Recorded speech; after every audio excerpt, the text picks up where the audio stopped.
Greetings, my name is Isa Bokar Singh. I am here today to share with our fellow citizens, home and abroad, some views and analysis in relation to a topic or a point of observation that has been on here and home for a while, and that is to say,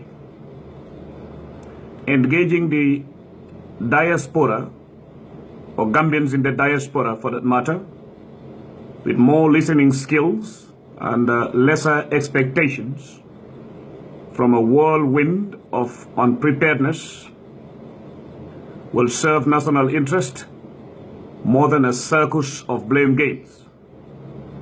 Diasporans also must put in place a blueprint outlining their priorities before answering to random calls. Voting rights is the beginning of it. We must try our best to make sure that this is a change with difference and change we can believe in. Electoral reforms are what led to the death of Solo Sunday, and I can tell you that it's the spark that finally set everything ablaze, tickling many Gambians to understand that everything and anything that some of us were saying in terms of revelations or unearthing the filth of the former regime was actually not based on speculation or vendetta. I believe the recent pictures from Mile 2 have once again vindicated some of us. Now, when we come back to the new era, diasporans should stand up and make it known that there must be ballot boxes in the diaspora. If not for these forthcoming elections, it should not take a long time for that to be introduced.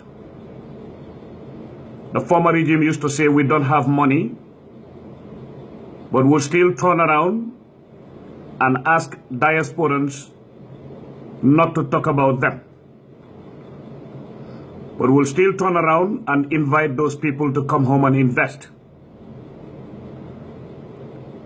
If the money is the issue, I have no doubt in my mind that the diasporan Gambians who came together on radio stations, videos and everything, raised a significant amount of money to lend a supporting hand to the political process that led to the ushering of Yahya Jammeh out of the seat of power, would not hesitate to create those funds to make sure that ballot boxes are abroad.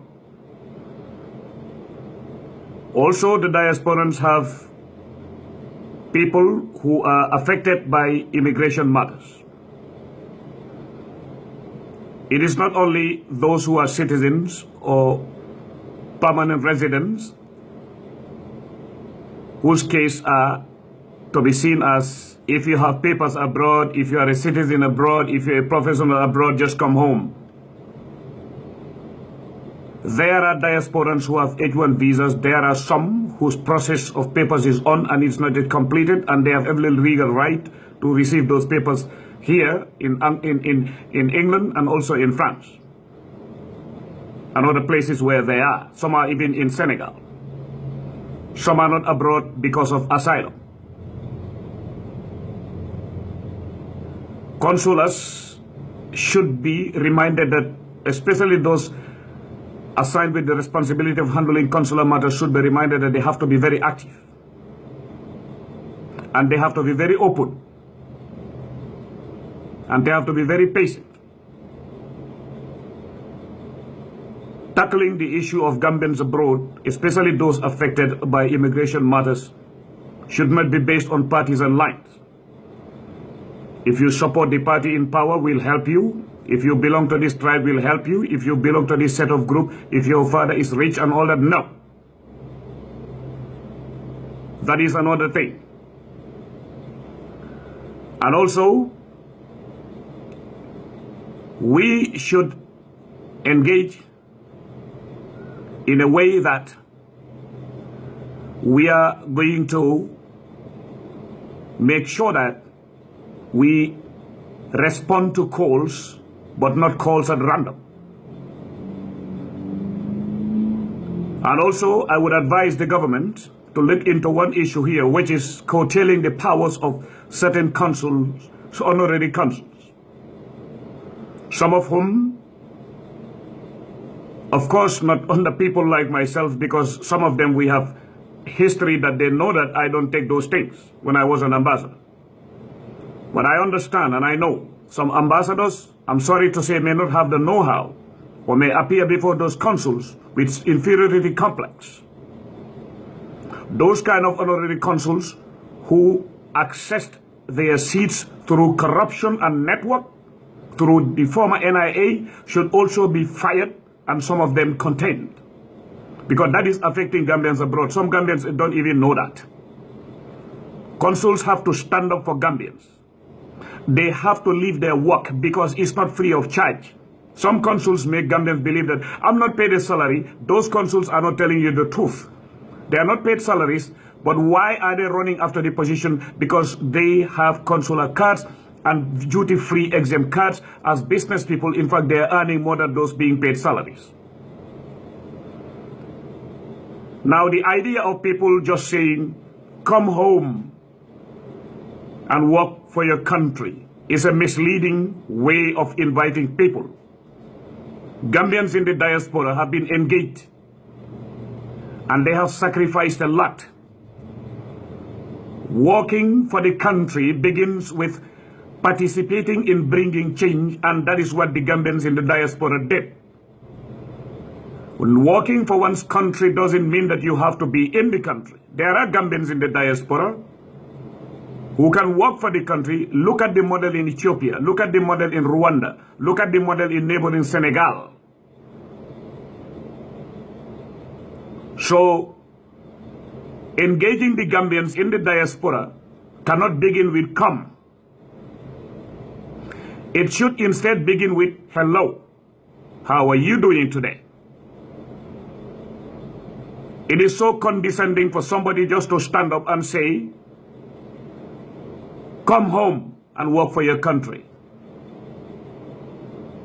Coming home to work for one's country is not a feeling that anybody subjectively keep in your heart and your mind. Loving one's country is not something to be judged by the person walking the streets of Banjul and Serekunda. No. So, we Gambians in the diaspora, as far as I'm here for now, I have to say we should also understand that being abroad and sending critics or criticisms for that matter with emotional approaches is not the answer. The answer is we have to know that home is home. In fact, nobody should be reminded of home like the Ghanaian writer said it. Nobody will point at his father's left hand with his father's heart with the left hand. So that is what I wanted to share with brothers and sisters for today. Thank you very much. My name is Isa Bokar C.